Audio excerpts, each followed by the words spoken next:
The lockdown started 10 minutes before the announcement. I'm 22, back at my old high school, an IT intern hiding in the basement from nostalgia and fluorescent lights.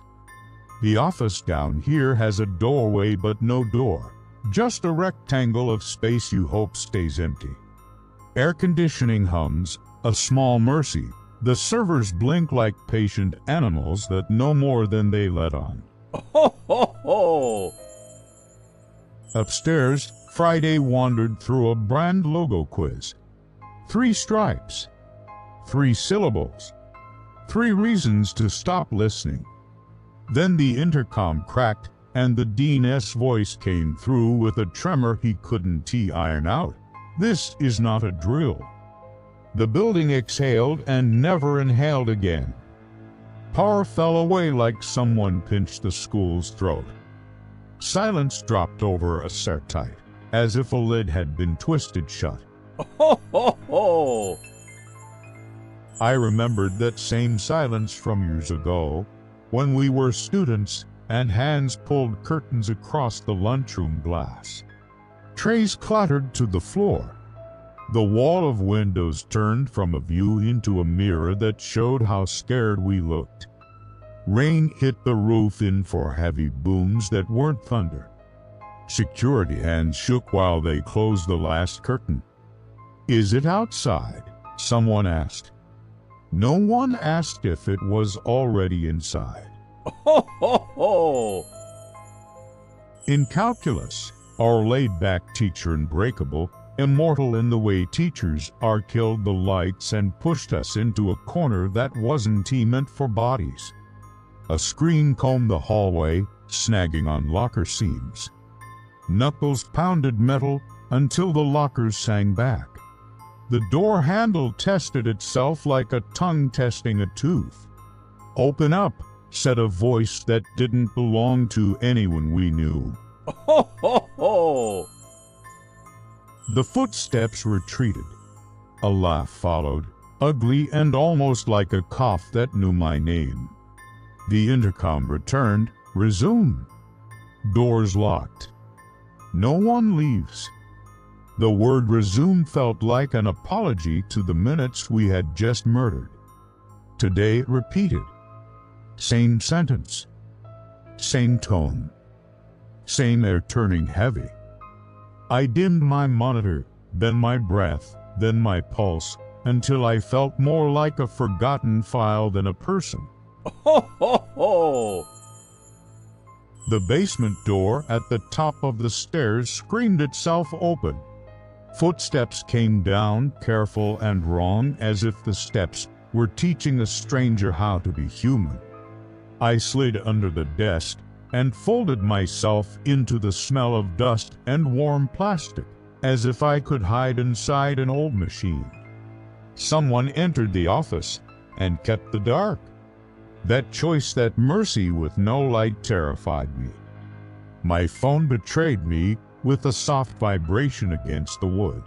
Ho, ho, ho! The footsteps pivoted toward the desk. The dark leaned down. I slid out with my hands visible and my eyes low. "Please," I said, and the word tasted like coins.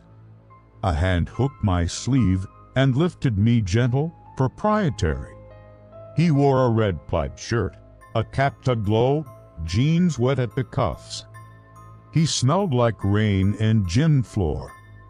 "It's okay," he said, wearing calm that didn't fit. "I'm hiding too." "Is there an exit down here?" I pointed before I meant to. Ho, ho, ho! My voice helped him. That's how you learn who owns you. My phone lit my palm with a message from Dave upstairs. Red shirt, red hat. Don't move. The timestamp belonged to 6 minutes from now. Time had already seen something I hadn't.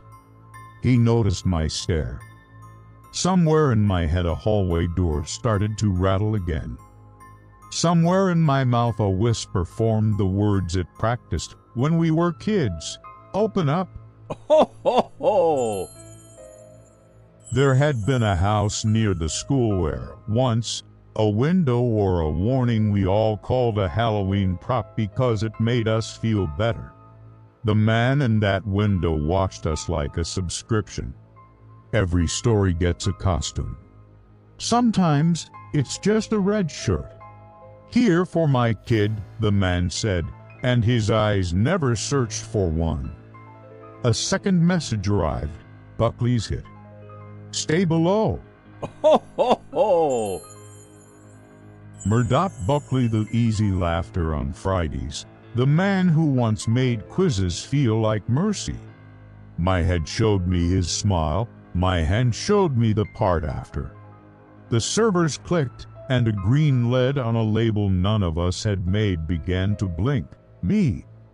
I stepped back until the idea of the doorway pressed my spine, reminding me there was no door to save me, only belief that there should be. "Exit," he said.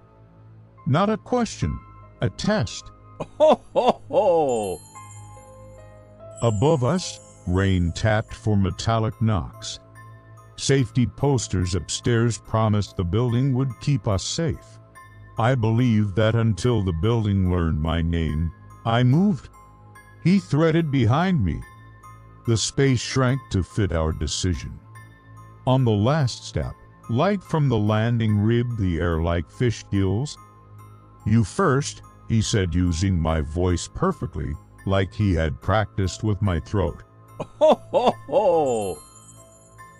I ran, metal screamed. A spark rang out behind me, too bright to be sound. I did not die. Sometimes that's the worst part, finding out the story saved your life for later. Police were waiting at the exits, including the basement door.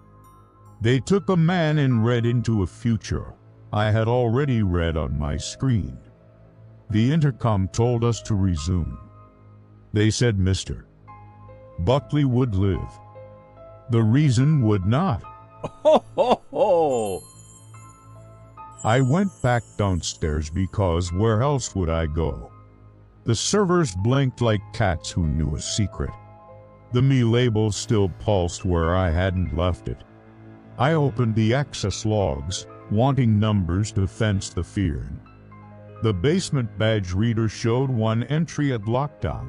My ID, my name, my time. The camera stills showed a man in red taking the stairs 2 at a time. My posture. My pause on step 4. My habit of touching the rail, then not. Ho, ho, ho! I zoomed the cap brim and watched my own breath fog the glass. In the reflection of the server door, his mouth shaped the hallway word, "Open up." I replayed the lunchroom curtains closing. The windows turning from view to mirror. The way our faces looked when we were pretending we were fine.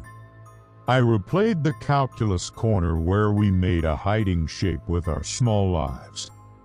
I replayed my phone vibrating for messages that hadn't been sent yet. Ho, ho, ho!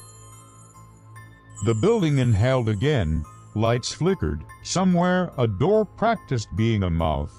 I listened for sirens, and heard only lockers warming their throats.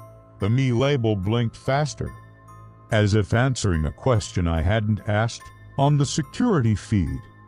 The red figure looked into the camera, then through it, then straight back to the exact angle where my desk sits.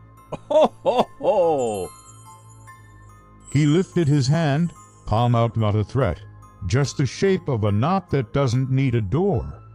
"It's okay," my voice said from a speaker that wasn't on. "I'm just hiding with you." I muted the room by holding my breath until my eyes watered.